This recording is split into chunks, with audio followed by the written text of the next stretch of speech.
Okay, I don't know what my hair is doing today because it looks good from this side and it looks good from this side, but from this side, what is this? Like what are you doing?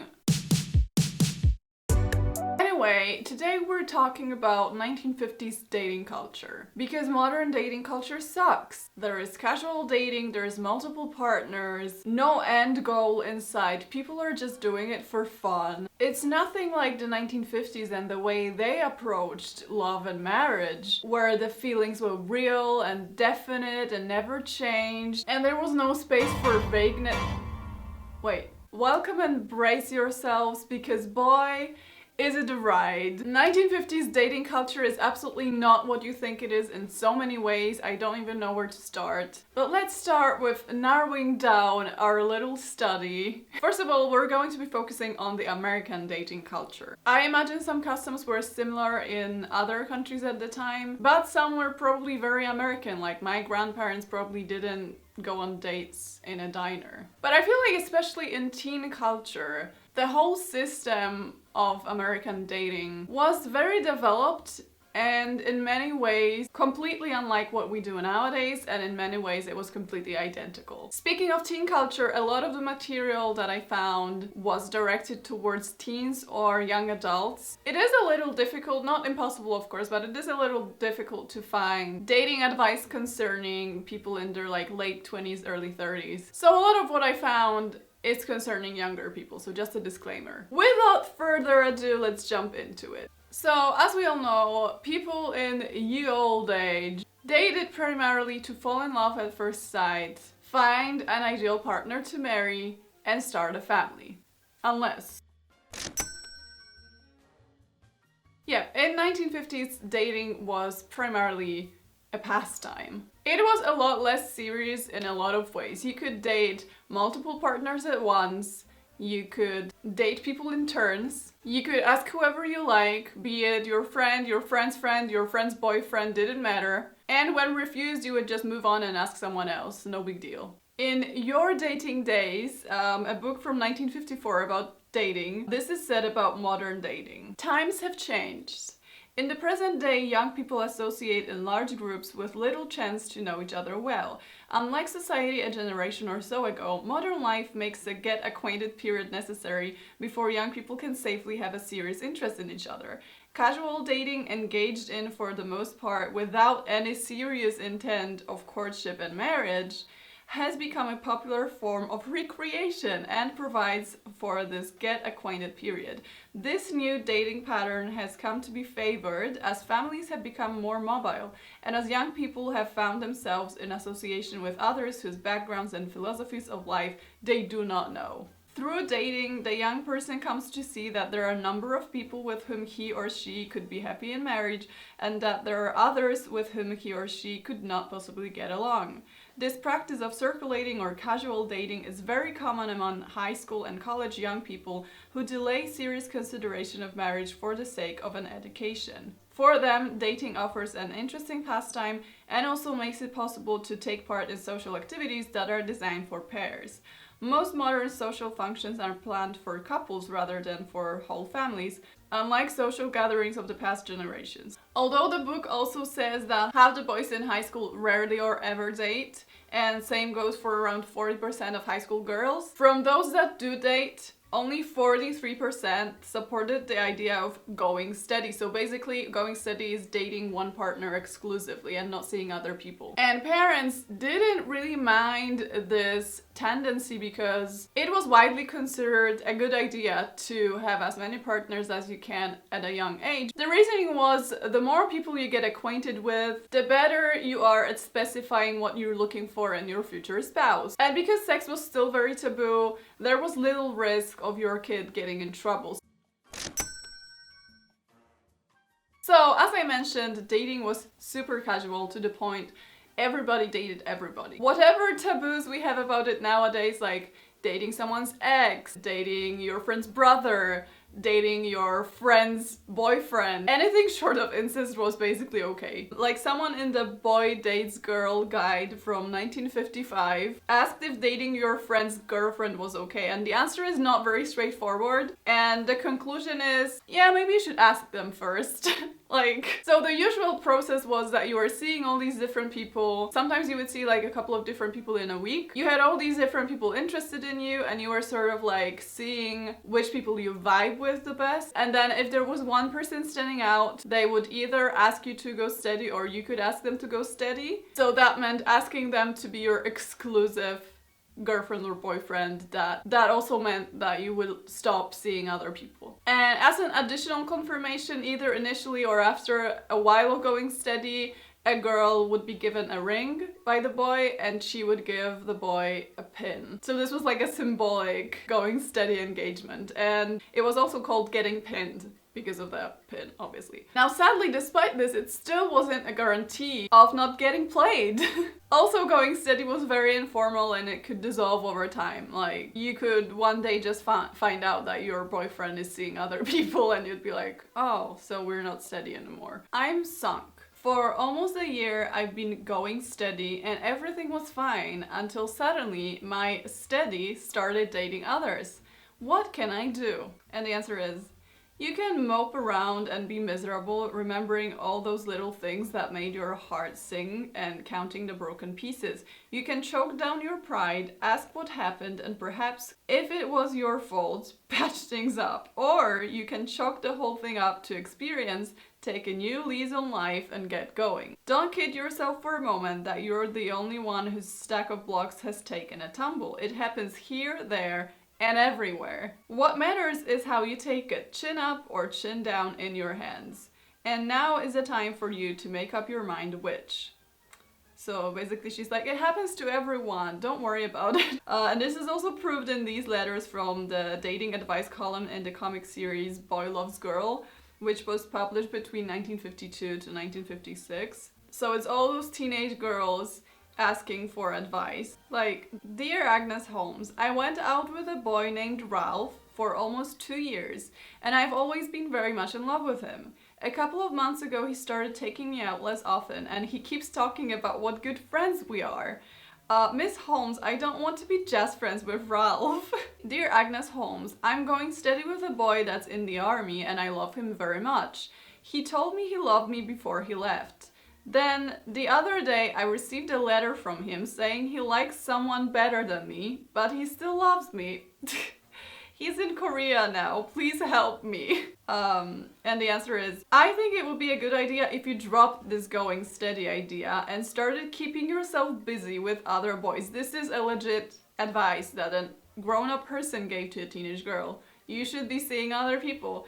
You can continue writing to the boy in Korea, but certainly it would be wrong to give up dates with other boys under the circumstances. So basically, you should not be faithful to him because he's not faithful to you. Maybe when your boyfriend gets back home and the two of you can spend time together again, you'll decide you want to go steady again, but for now, you'd better consider him just a friend. So just to grasp the whole what I mean when I say casual dating, I'm gonna read you some diary entries from a book, Dating, Mating, and Marriage from 1958. Like, from all of these books, this one was the most scientific one, and it was definitely meant for grown-ups because it had some pretty heavy topics as well. So this diary was written by Susan, who was 14 at the time. I'm just gonna read some bits because it's a long story, but Dear Diary, well, I'm now going steady with Hal. He gave me his grade ring. I don't know if I should have done this. I like him well enough, but Jack is the one I really love. I can't seem to get him though. He used to look at me once in a while, and he even sat next to me in a cafeteria once.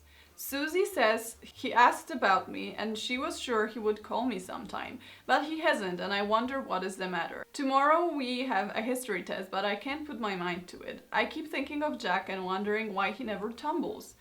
Oh, why should I care? At least I have Hal for now. Dear Diary, something wonderful happened today. Jack sat next to me in cafeteria today. I almost spilled my soup.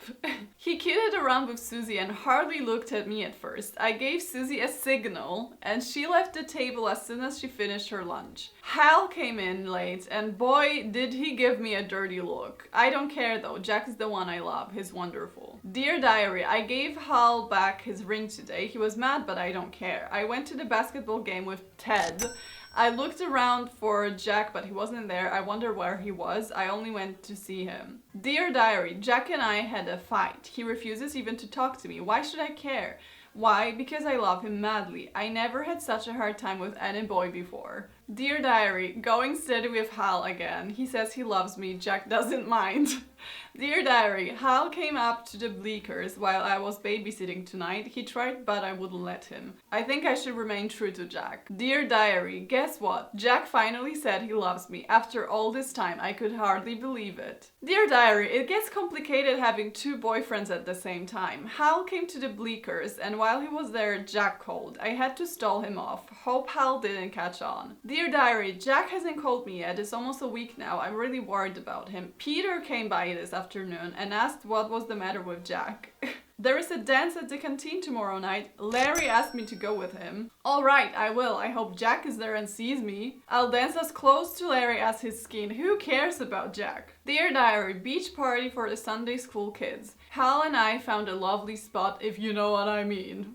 I like him better all the time. He's getting to know his way around, if you know what I mean. Around me is what I mean. What the hell, Susan? You're 14. Dear Diary, I've decided to tell Jack not to come to the Bleakers anymore when I'm babysitting there. He called me there again when Hal was there. What shall I do, Diary? I love Jack just terribly. Why do I let Hal go so far? Why did I tell him I would go steady with him? I cry whenever I think of Jack. Dear Diary, there is a new roller skating ring just opened after Thanksgiving. Went with Al Sweet, ran into Hal. Henry says Hal told Bob he doesn't want to go with me anymore. So what? Who wants to go steady with him? I'd like to know. Had lots of fun with a new boy, Les Greeley. He asked me to go out with him to the movies, but I had another date with Chuck.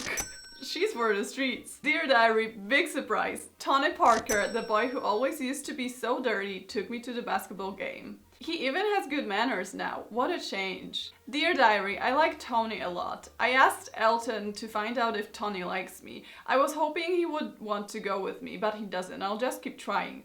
Maybe Jack has been telling him things about me. Dear Diary, who cares about Tony anyway? Who cares about anyone, in fact? Not I. Dear Diary, I didn't stay heart whole and fancy free very long. Pete Hall and I are going together. Not steady exactly, because Sam, Henry, Dick, Bill, and Jack are still around, and I date them from time to time.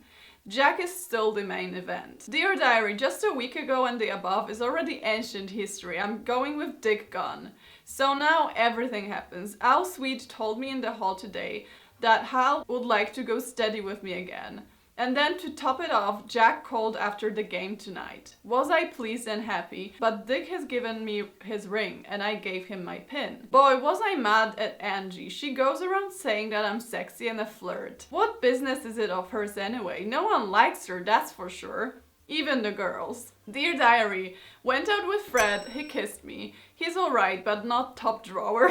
Dear Diary, everything has gone to pot. The girls won't even speak to me anymore. So as you see, even going steady wasn't permanent, didn't really keep you from seeing other people even if it was supposed to. You could go steady multiple times with the same person because you would just like break it off and then see other people and then get together again. So sounds like a mess to me, to be honest. Like she's juggling all these boys and it must be exhausting. What's even more hilarious when I think of the image of 1950s love life that we have and what I just read, going steady was not even the end goal. People didn't want to have exclusive girlfriends or boyfriends because then they couldn't have fun anymore. I don't like the idea of going steady, but how else can a girl be sure of having dates? To go steady or not to go steady, that is the question. Whether 'tis nobler in the mind to suffer with uncertainties about next Friday's date or to take battle against these monopolists who want you for their own. Yes, that's the priority question. Do you battle or do you suffer? So basically, people were going steady not only because, oh, they fell in love and that was the person that I wanted to be with, but mostly because then they didn't have to worry about having a date to all these events that were always for like couples. So that makes sense to me. It's also good to know that while parents didn't mind their children casually dating, once you were going steady with someone and it was getting serious, this could be an issue. Like if your parents did not approve of the person that you were going steady with, they could intervene and break it off. Whereas when you were just casually dating, parents didn't really mind because it wasn't serious in their eyes. Because dating was so casual, asking out was also not a big deal. Girls were usually asked out by boys, which was frustrating when you wanted someone to ask you out and they didn't, because there wasn't much you could do. So here is some ideas on how the boy should ask the girl out, according to the Boy Dates Girl book. Just as a straight line is the shortest distance between 2 points, so a straight question is the shortest and surest way of getting a date. Guess who this is over the phone, or what you doing one of these first nights. Maybe the boy's idea of a cagey approach, but girls say it's strictly off the cob. Don't beat about the cornfield, go straight to the point. How about a date Friday night? That's all, unless you have some special entertainment in mind. If so, tell her in advance. She'll be a much better bowling or skating date if she dresses down in saddle shoes rather than up in high heels. So be straightforward and tell her what your plans are so she can prepare in advance. Which fair, like I feel like it still makes sense nowadays. So boys were asking girls, but girls were allowed to ask boys for a party or a prom. However, it was then expected that she will pay for the date. She would also have to buy the prom tickets herself. In the Today's Woman magazine from 1952, there was a column about recent studies on people's opinion on dating and marriage, and they asked people, is it alright for a girl to ask a boy for a date? Both men and women say no, unless the couple is engaged. Men are more tolerant about this than women, who vote against it by a whopping 4-1 majority. I have to say, dating in the 50s sounds so fun. Basically, you usually chose an activity that you could do together, like skating, bowling, going to a diner, or dances, and you could go with your date. You could do double dates with another couple, or you could do group dates where it's like a couple of couples. This honestly sounds so much better than, oh, can we grab a coffee someday? Like, it sounds fun, and another benefit was you got to see your date interact with different people in different settings, which also allowed you to get to know them better. This is gonna get spicy. Here is like a quick dictionary. Like, I've analyzed these books and I got all the lingo that you need. Here is a quick dictionary of 1950s physical activities you could indulge in on a date. So first of all, you obviously have kissing, which is self-explanatory, I guess. It was also pretty casual, like you would do it on a first date, no problem. Necking, so this could be like more passionate kissing. You know how in old movies, ladies always like, kind of like put their necks back? Like this could be it, or it could be getting hickeys, it depends, but it was basically like more naughty kissing. Petting, it was pretty much an activity that did not include kissing. It didn't have to be that dirty, like it could just be cuddling or hugging, but it was sometimes the more dirty stuff. And when someone was doing the nasty, they usually referred to it as petting in the modern way we think about it. So yeah, well, I'm not gonna go into detail. Also parking. So as a young person in the 50s, you could do the double dates, the group dates, or you could do dates in public spaces, or you could ask a guy over to your home where your parents were, or your family was at the time. So there was only one place where you would be allowed total privacy, and that was his car, or just a car that you got. So teens quickly realized benefits of a dim parking lot and would sometimes even host parking parties. So if someone asked you to go parking in the 50s, it did not mean, oh, I need to practice parallel parking. It meant something else. It didn't have to be straight up sex, like it could just be kissing or hugging. Getting fresh, so a boy getting fresh was basically a boy getting too excited, and sadly that was usually considered to be the girl's fault, like you made him excited. In general, when it comes to getting action in the 1950s, it was the girls that were expected to set the boundaries in terms of how much they would allow to happen. But they were also blamed when things got out of hand. And on the other hand, if they were too prude, it could also affect their dating choices. Some girls complain that if they don't neck, they won't get dates. If you're a guest at a party where necking seems to be the main form of entertainment, how can you avoid it? Think fast and talk faster. Of course, it's a poor host or hostess who allows a party to deteriorate into a necking session, but this is one time when you're under no obligation to follow the leader. And don't kid yourself by thinking that being a good sport means doing everything the crowd does. The reason that situations like this arise is that no one has the forethought and courage to become a leader in the opposite direction. If you have the courage of your convictions that affection should be honest and not for public display, then follow through. Politely decline to participate and change the subject or conversation and activity. And then there's this one, which sounds both funny and sad because of how modern it is. If you don't want to kiss a fellow, how can you refuse without making him mad? The answer here is more in what you do than in what you say. If you don't want him in a mellow mood, then don't make with the moonlight. Don't stand at the door for 15 minutes, giggling and shivering or giving him a starry-eyed stare. Again, if the boy wants something from you, then it's probably your fault. That's the logic that we're following through here.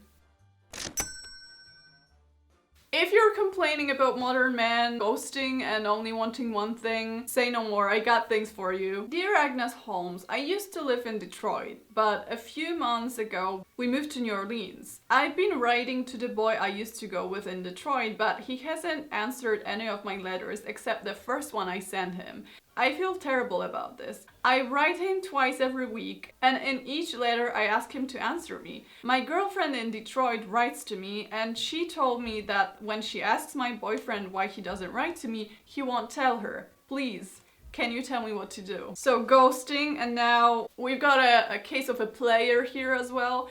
Dear Agnes Holmes, I am 15 years old and I have liked a boy my own age for a long time. In fact, I liked him for a long time before he ever asked me out. Since we started dating, he has quit me 3 times for 3 different girls. The last time this happened, I started to like another boy who is 16 years old. I still like the first boy and now he wants me to go back with him. But I like the second boy too. Should I go back with the first boy and take a chance on his quitting me again, or stick to the second one? If I were you, I would go out with both boys. I don't think going steady makes much sense when there are other boys you want to date.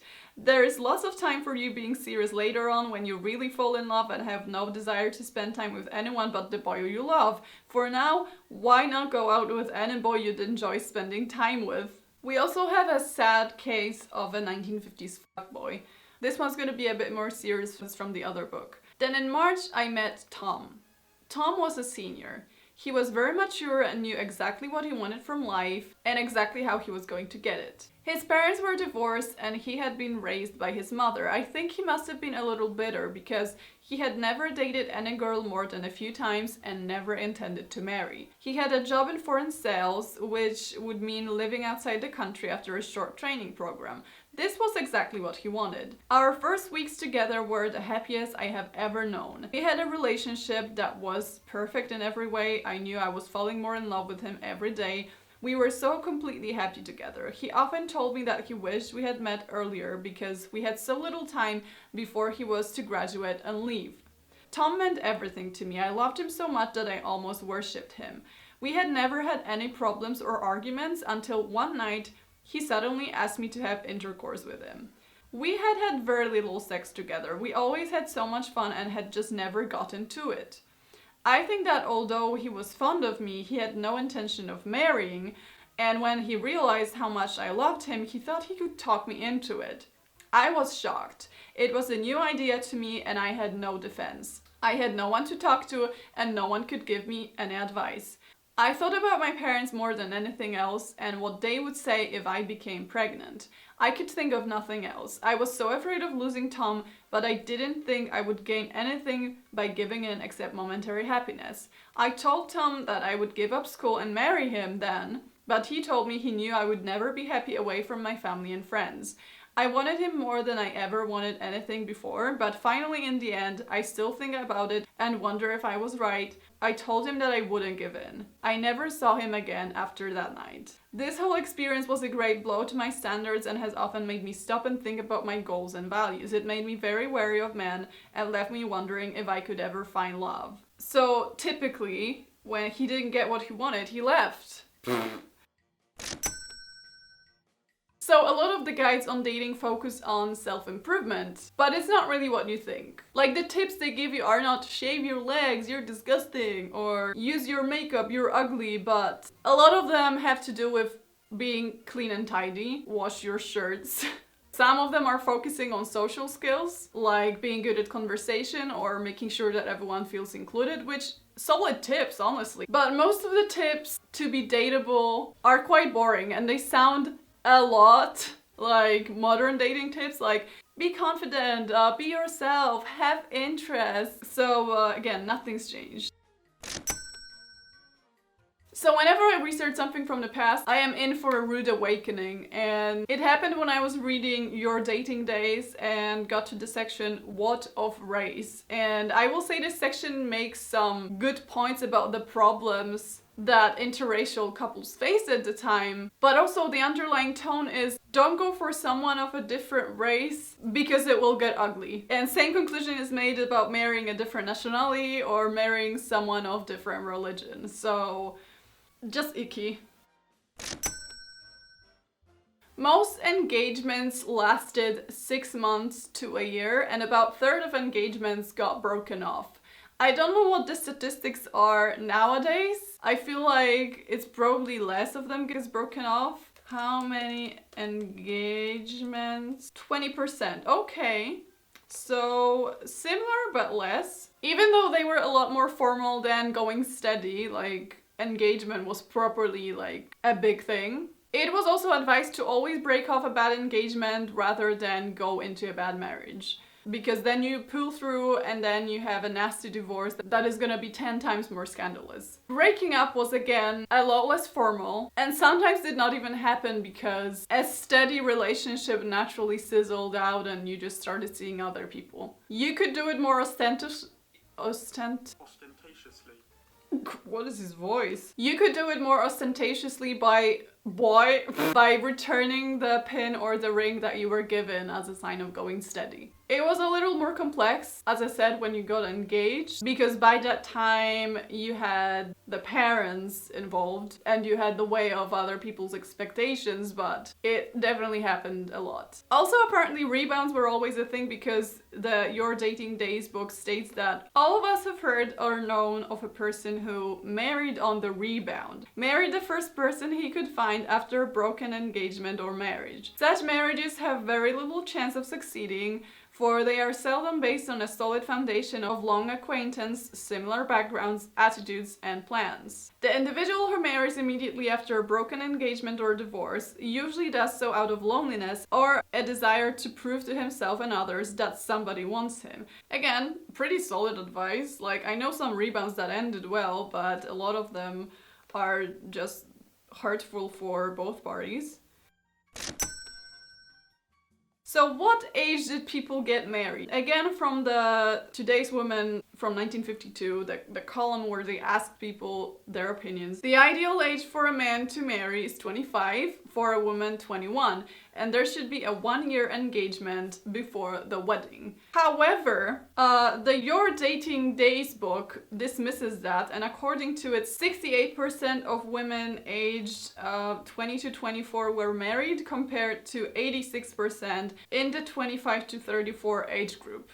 And it also shows that spouses over 28 years of age were the happiest. Regarding age gaps, the average age gap between the spouses was 2.5 years in 1959, and it was considered best to have your spouse close to your own age. The one study showed that women with older men were the happiest age group. Regarding marrying late as a woman, it was perhaps even more normalized than it is now. Even movies and TV shows consistently showed mature characters that were like out and looking for love, but at the same time it was way less likely to happen. Over 30 you had less than a 50% chance of marrying, and over 40 those chances dwindled to 9%. This was one of the reasons why women often chose to drop their education, drop their career in their 20s, because they were afraid that they're just not gonna find love after that age. Here's an interesting section about risks that girls take in delaying marriage, and I feel very called out by this section, but those women today who find it desirable to delay marriage to train for and establish themselves in highly specialized business and professional careers do take some risks as far as marriage is concerned. There are several other handicaps too. The boys and young men she knew as a girl are already married. The professions into which women most often go, namely teaching, social work, library work, and nursing, are, for the most part, one-sex occupations, which means that there are a few opportunities to meet marriageable men. Single women in their early 30s are further handicapped by the fact that men their own age are usually more attracted to younger women. By the time a man is 35, he usually marries not a woman of 32, but rather a woman in her late 20s. Likewise, a man in his late 20s is more likely to marry a girl in her middle or early 20s rather than one near his own age. Well, this may be very helpful. Money management. So I know we have this image of 50s housewives being totally dependent on their husband's income and being a slave to his finances, but more often than not, it was not the case. Yes, husband could control all of the spendings, but it was often the responsibility of the wife. Sometimes they had separate bank accounts. In fact, in 53% of British households, wife was handling the finances, and in American families, it was statistically almost like 50-50. In half of the families, wife was the one controlling the finances, and in half of the families, it was the husband. Wives were also doing most of the buying for the family and for the household, so it makes sense that they had to have control over the finances and spending. However, it is still true and worth noting that legally, the money was property of the husband in most cases. So it all depended on how he agreed to settle this. So summing up, even though a lot of the things are pretty outdated, I think surprisingly, there is some things that the 50s dating culture got right. I mean, in a world where premarital sex was a rarity, casually dating as many people as you can sounds like a good idea to find the one. What does not sound cool was the normalized infidelity that was the result of this, having to watch your friends date your crushes, or just never really knowing where you stand relationship-wise. But this is, again, a very modern thing as well. So knowing what the teenagers' dating culture was like, it makes a lot more sense to me why in all of those classic Hollywood movies you always get guys proposing like it's not a big deal. You would be washing the dishes and the guy is like, "Why don't you marry me?" And the girl is like, "Frank, the milk is burning." And it's just so casual, because if this is the way they approach dating, I'm pretty sure marriage was also not that big of a deal. Anyway, this was another episode of the Things Have Always Been the Same. People Have Always Been the Same series, and every time I research something, this is the conclusion I come to. So yeah, anyway, that's all, bye!